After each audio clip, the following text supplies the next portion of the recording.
We've got, we're privileged to have Brian Hoffman streaming from overseas to tell us all about Open Bazaars. Well, thank you very much for that introduction, I think, because I wasn't able to hear it. I'm assuming you didn't introduce me as Dr. Washington Sanchez or anybody else from the project. But anyway, my name is Brian Hoffman, obviously, and I'm the project lead for Open Bazaar and also CEO at OB1.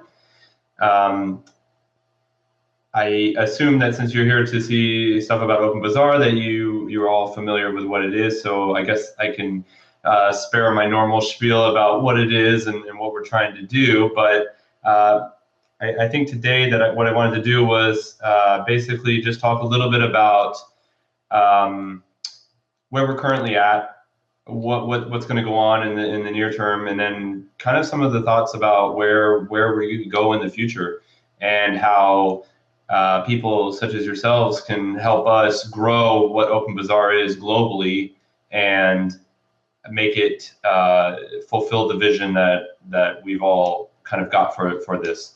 I just want to say it's amazing that you guys even started this group. We weren't even really thinking that we would be in a place at this time where that would be possible, but it's been very exciting to see so many supporters across the globe. We just went to Amsterdam a couple weeks ago and met people from Italy who had their own group, and there's several other groups that are starting up around the globe, and it's really exciting that everybody's kind of self-organizing.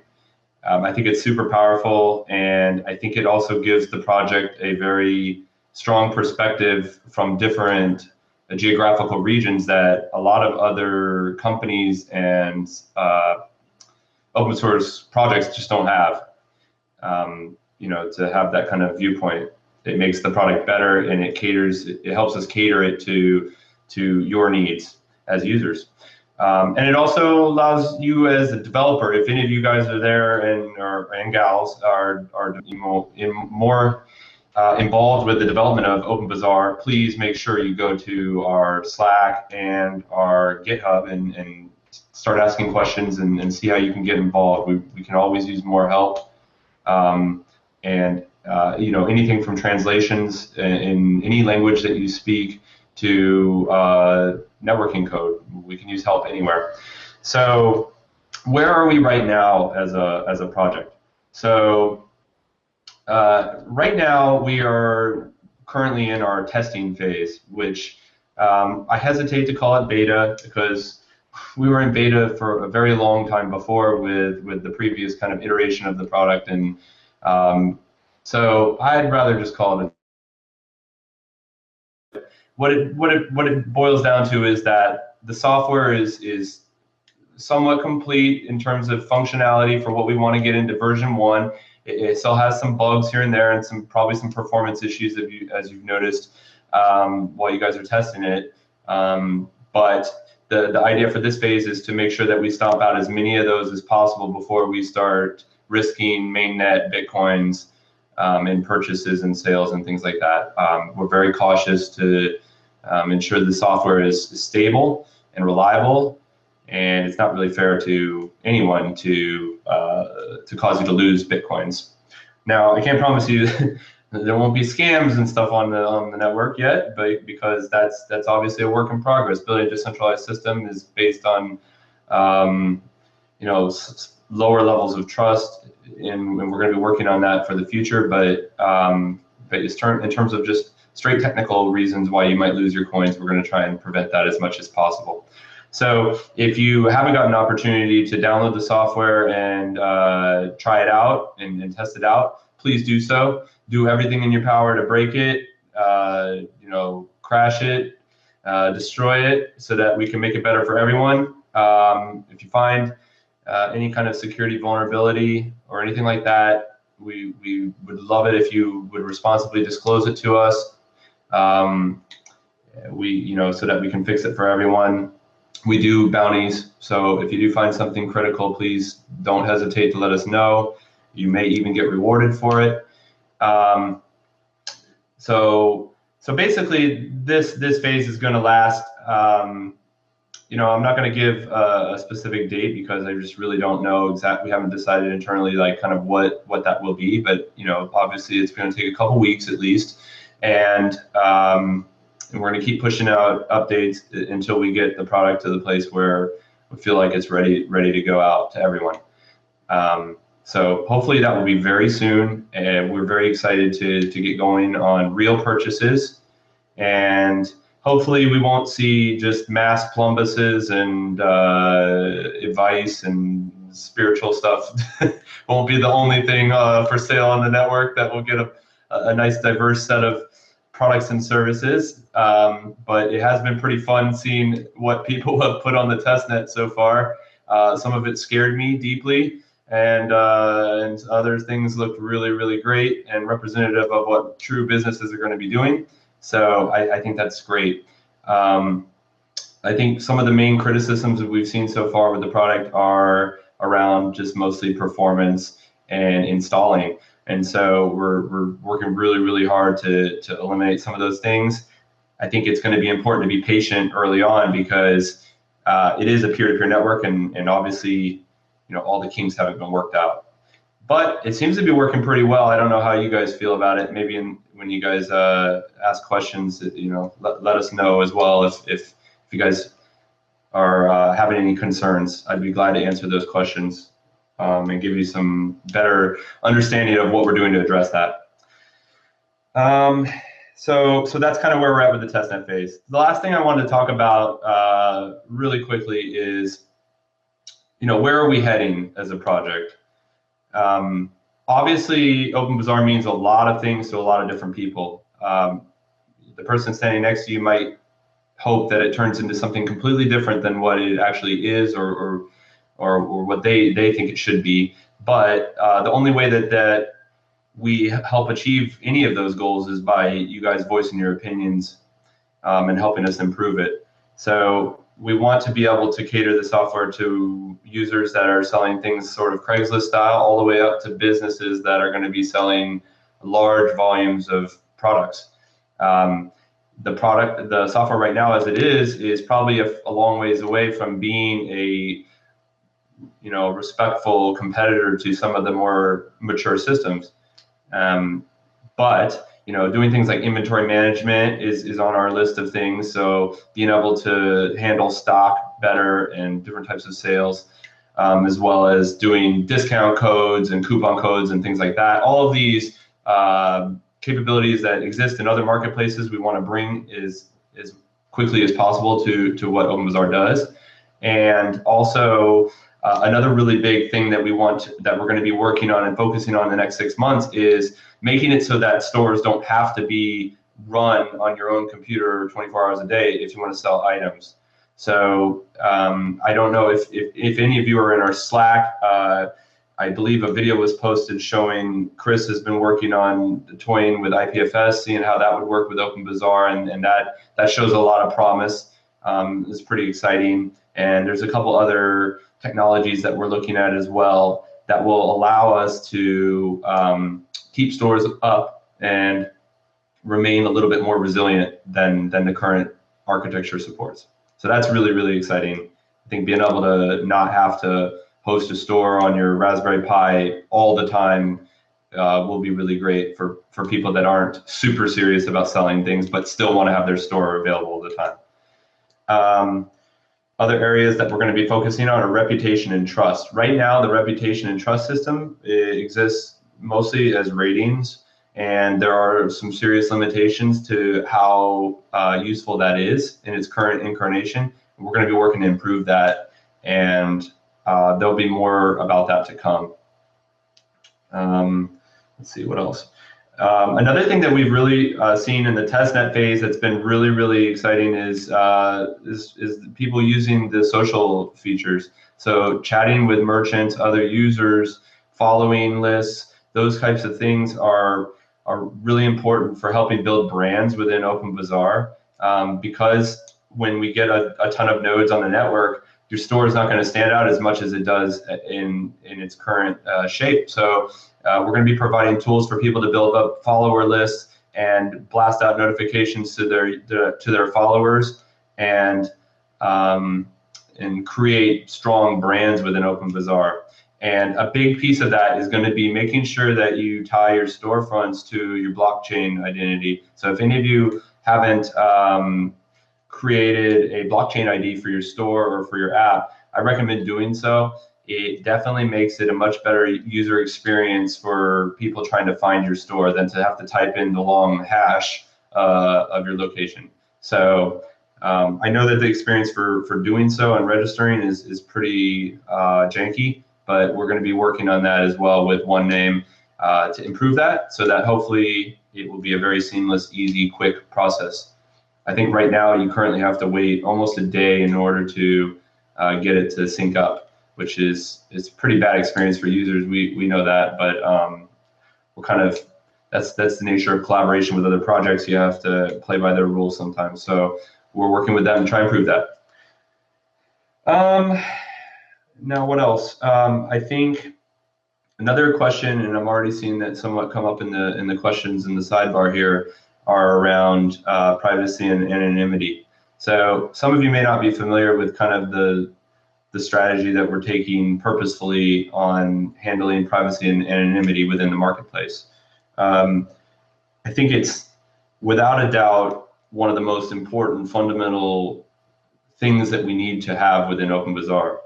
The question then becomes, what is the best way to bootstrap a decentralized private marketplace without basically inviting all of the darknet marketplaces to just shift their stock onto this and scare the crap out of any potential normal user from joining OpenBazaar. So what we've done is we basically developed a roadmap for incorporating more anonymity into the protocol, into the network, but we've basically deferred it to a little bit later in the development process. And this we hope will give us time to establish a baseline of nodes on the network and stock within the marketplace and liquidity of items without overwhelming it with just darknet items. So when you hear, if you hear anybody say that we don't care about that, it's patently false. We definitely do. It just becomes a matter of how you do that gracefully without scaring off any other ClearNet type users. There's also some technical issues around that. You know, one of the reasons why we've also deferred it technically is because we're using a UDP network. And if you're not familiar with that, it's not compatible with Tor, which is kind of the primary way to do that. And but you know, we're looking at I2P integration as well. Some of the I2P developers are starting to collaborate with us on that, and hopefully we'll be able to roll that out sometime in the near future as well. So keep your eyes out for that. I am pretty much done with what I wanted to say, so I guess the next move would be to start answering some of these questions. So do you want me to just go ahead and do that, Dan? Just start answering the questions? Okay, cool. Let's see, the first question I have here is, what made you want to work on Obi?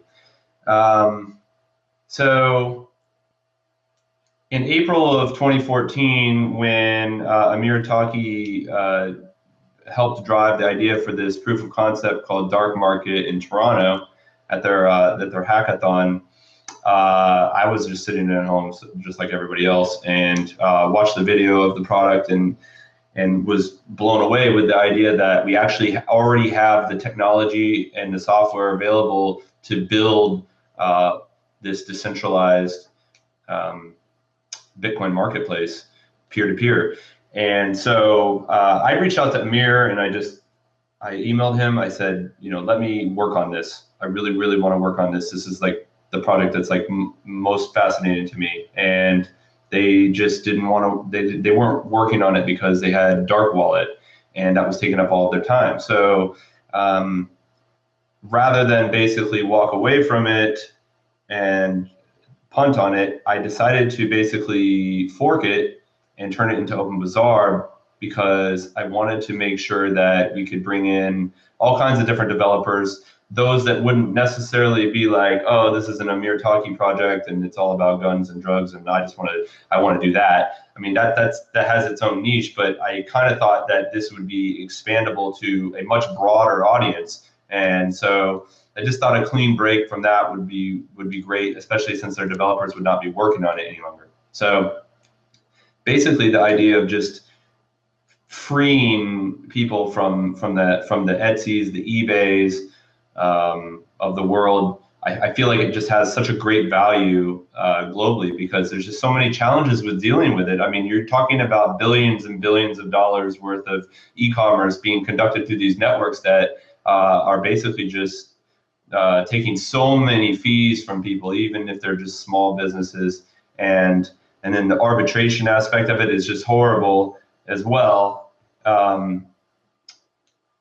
It's like if you have a problem with something that you bought on eBay, you end up arguing with eBay, and then generally as a merchant, you kind of get screwed over. Like it almost always goes to the buyer, and they just don't have the capacity to be able to deal with that. And so, the idea of taking something like OpenBazaar and distributing that moderation process, anybody can be an arbiter, is something that we've never seen done before. And so it'll be interesting to see how it evolves.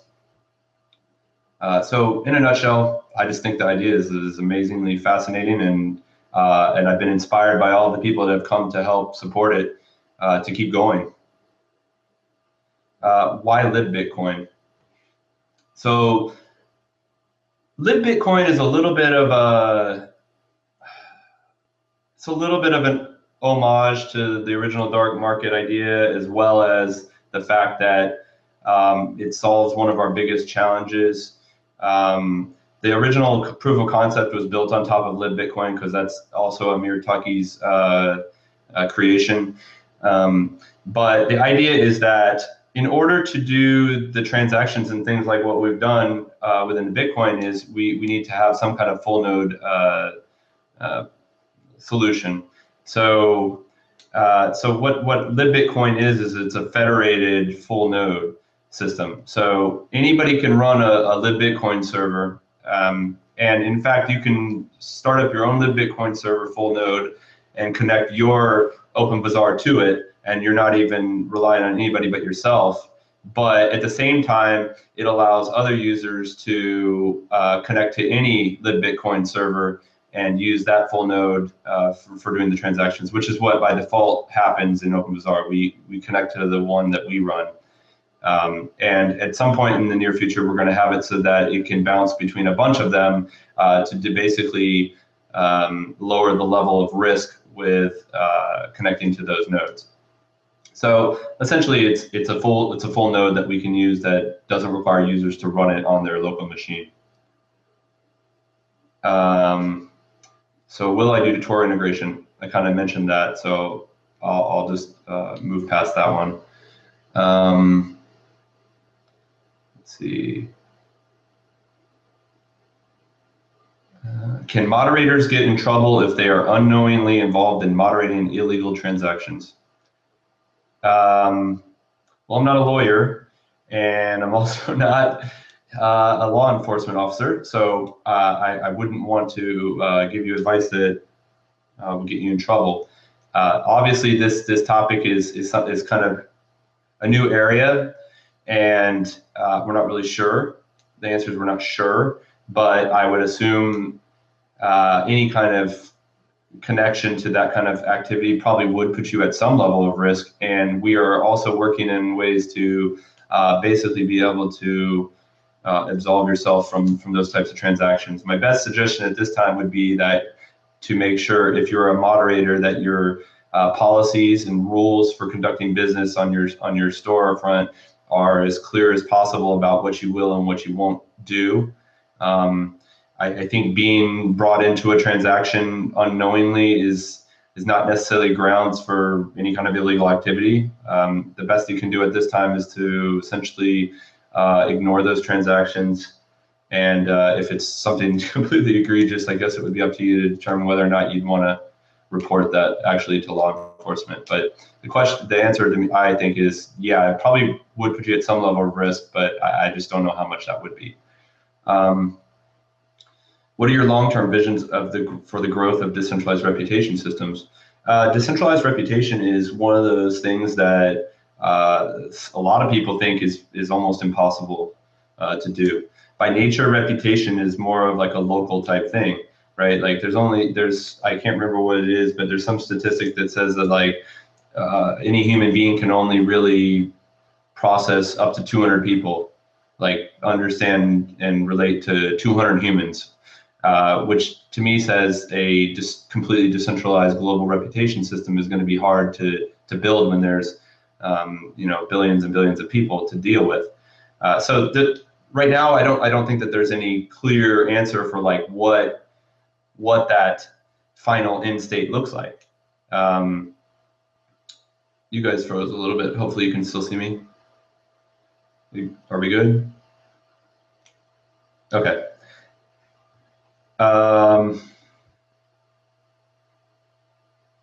Let's see. Can you guys hear me? If I get a thumbs up, then I'll keep going, but I don't know if. Okay, cool. You're just a little bit stuttery, so I can't tell. Yeah, so I think decentralized reputation is just a very challenging thing. One of our contributors, Dionysius Zindros, wrote his master's thesis on a potential reputation system for OpenBazaar, and worked on it for almost a year. So that'll tell you how difficult the problem is. But yeah, the long-term vision is we'd like to make it better, and I think that we're going to be exploring all kinds of different ways to make that happen. I mean, some of the interesting things that are coming out around ZKCP that was just recently announced is something that we're tossing around in the Slack as tying some stuff to that.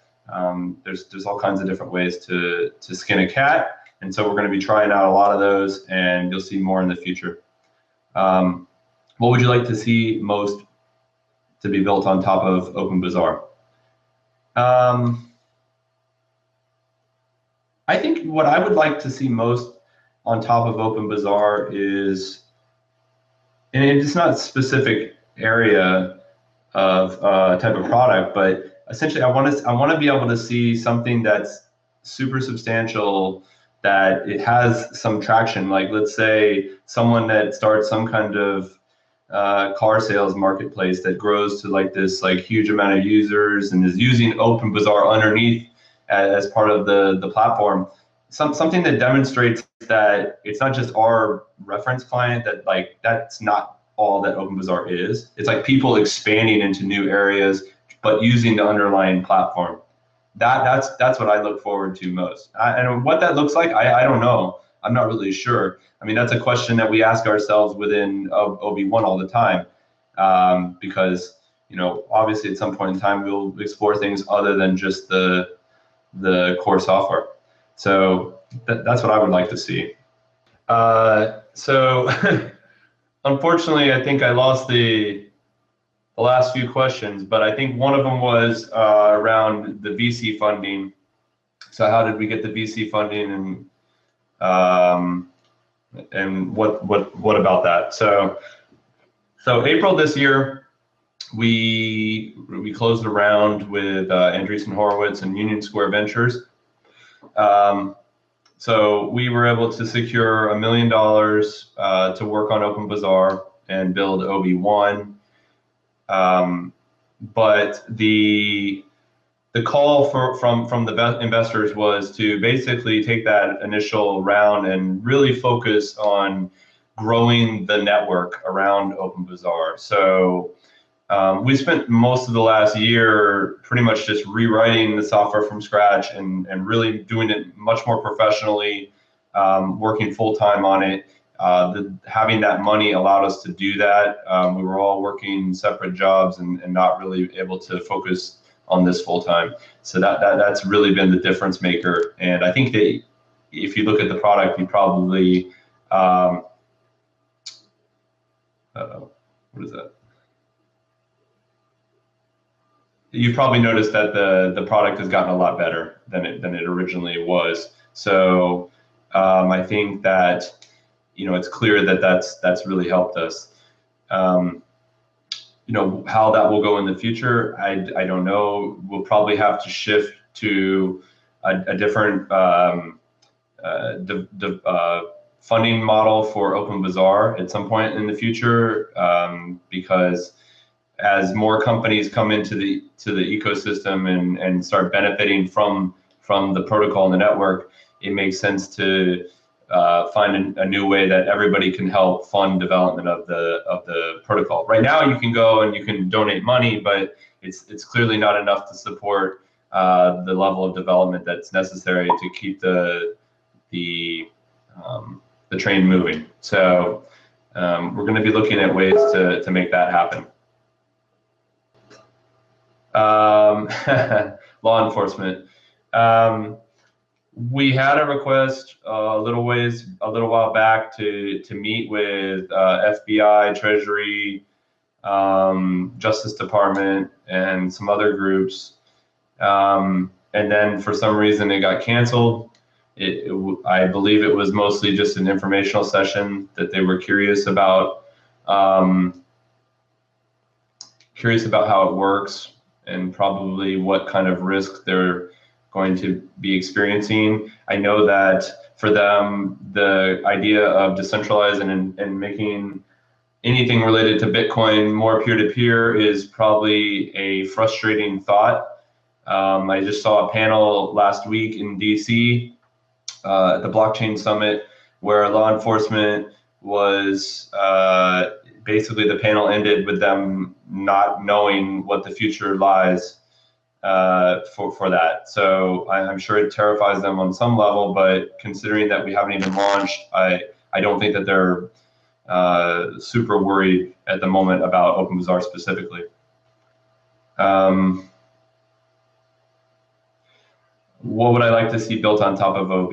I don't know if you caught it, but I basically was saying that I'd like to see some actual mature businesses get built on top of it. What that is, I don't have any specific ideas about what that would be, but I think that just the fact that that a mature business could be established on Open Bazaar, like the first one that actually happens, that will be the one that I'm really anticipating the most. So I think that really rests in maybe one of your guys' hands as to what that will be. What are the plans for search? Is it going to be centralized, or will I use third-party centralized searching options? Well, I can say right now that it's probably painfully obvious that search is not a great experience on a peer-to-peer network. I don't think that it is good on just about any peer-to-peer platform, and that's because search is something that we've come to expect as a very quick experience. So like when you search Google, I mean, they have petabytes of data, probably more than that, of things that they're optimizing and caching. It's all centralized. It comes to you very fast. And then you go into a peer-to-peer network where these nodes are all on different internet connections and speeds, and it makes providing a very quick and quality search results, it makes it very hard to do that. So I think that we will be exploring ways to tie in other third-party centralized searching options. There's a website called bazaarbay.org right now that crawls the network and caches that data on their own servers. Maybe at some point in the future we provide the ability to have custom search engines within the app itself. So just like in any internet browser where you can search between Google and Yahoo and Bing, like maybe there will be Bazaar Bay and some other options to search. This is another cool area because it could provide the ability to curate marketplaces. So maybe there's a search engine that is really focused on just English products and vendors, or maybe there's one that's for adults only products, or et cetera, et cetera. Like there could be benefits to providing these types of capabilities for sure. So it's definitely something we want to see happen. What does Union Square Ventures think is the potential for OB? That's a good question. Obviously, they think that there's a good potential future for OB because they invested in us, but what do they want to see out of it? I don't think that they've been very specific about what they want to see. I think it's more about, for them, they look at teams, they look at momentum that projects have, they look at technology that is promising for the future. They see Bitcoin, they understand e-commerce and network effects really, really well, and they see that building for OpenBazaar. We've had the luxury of having such a strong headwind of hype and support and interest, and I think that excites them as well. But like what it will do in the future, I think that they've also kind of bought into the idea that a decentralized peer-to-peer free marketplace is a good thing for society, and that's what they're most looking for.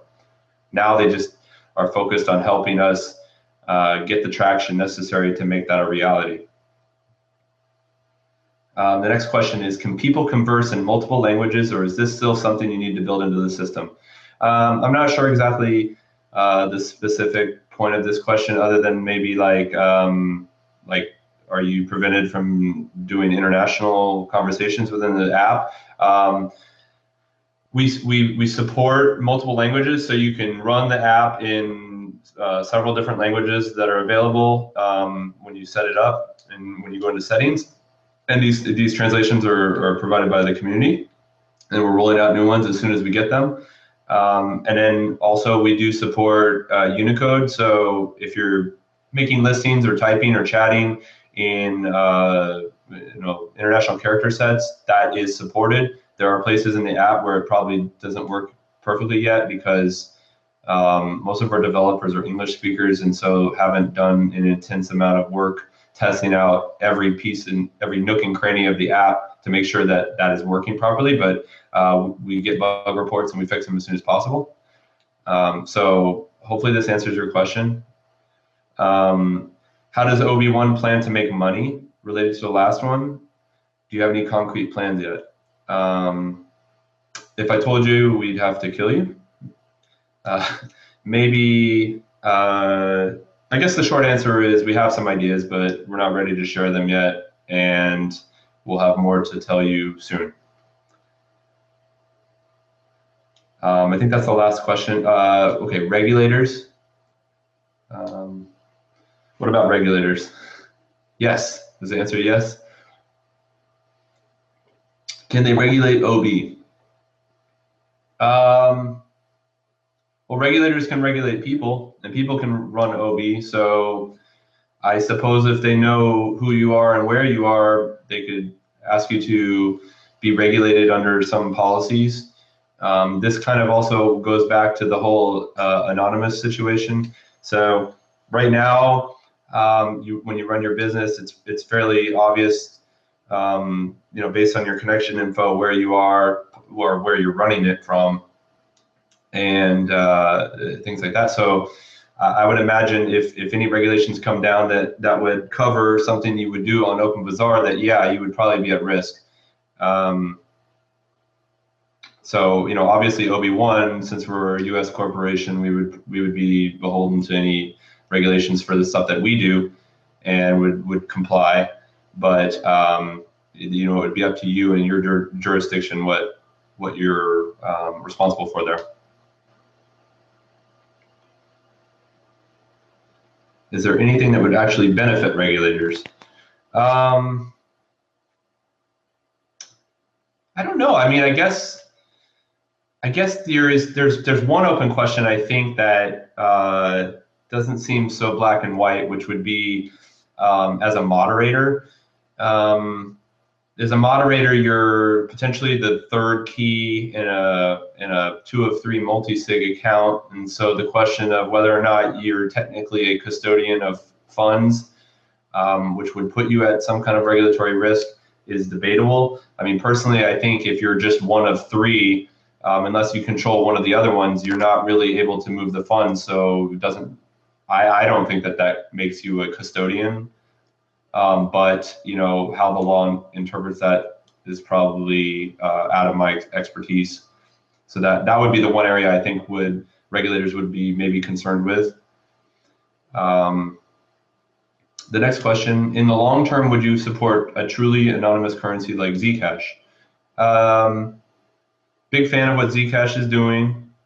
Right now our horse is hitched up to the Bitcoin cart, and we feel like that's the most promising cryptocurrency and pretty much the main viable one at the moment. I know there's a lot of people out there that like this altcoin or that altcoin, or want us to support additional ones, but I think until we really figure out how well this works with Bitcoin, we probably won't look at that too seriously.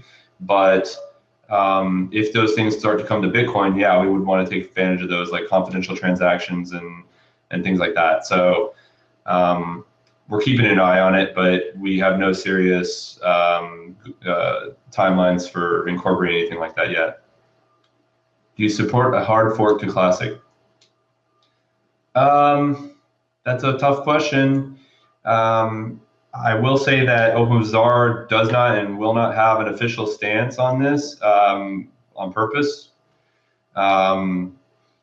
I think that it's good to explore many different options, and personally, I don't feel confident enough right now in the Classic team, for instance, to take over development from a leadership perspective. I do think that moving the block size up in the short term would be a positive thing for Bitcoin, but I can see it from both perspectives, and really I'm not interested in jumping on one or the other right now. I'd like to see people work better together to solve this rather than start these competing teams and all these attacks. I think are pretty. I think they're harmful to the network overall, mostly in terms of just like delaying progress. I don't think that it does anything to destroy Bitcoin. I think Bitcoin is solid. The fundamentals are solid. I just think that this is keeping people from working on beneficial things. So we need to get past it for sure. The other OpenBazaar devs, they range in perspectives. Some of our devs are not even real hardcore Bitcoin technologists. So, they're like, they don't really worry about it too much. But the ones that are, I think, share the understanding that if something like OpenBazaar is to succeed, scalability needs to occur. Whether that is Lightning Network or something else, it's kind of irrelevant. We will do what is most viable for OpenBazaar, and we'll explore all of them. So you'd have to ask them independently what they think. Okay. SegWit. Okay. Well, there is one more question at the end about segregated witness. I wouldn't consider segregated witness a considerable block increase, but it is an improvement. I think it's one of those things where like it's good for the network, but it's not necessarily, it's not enough. It's just not quite enough. So it's a good improvement, and I think we need more things like that. But if the volume on Bitcoin starts to expand at a greater and greater pace, I think some of these little smaller optimizations are just not going to be enough. And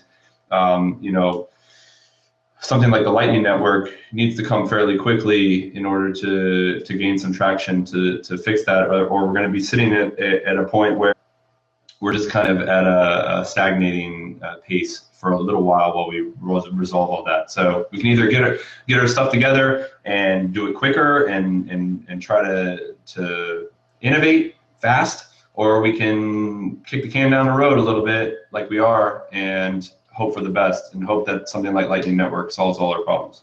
So I don't know which solution is the best. There's great arguments on either side.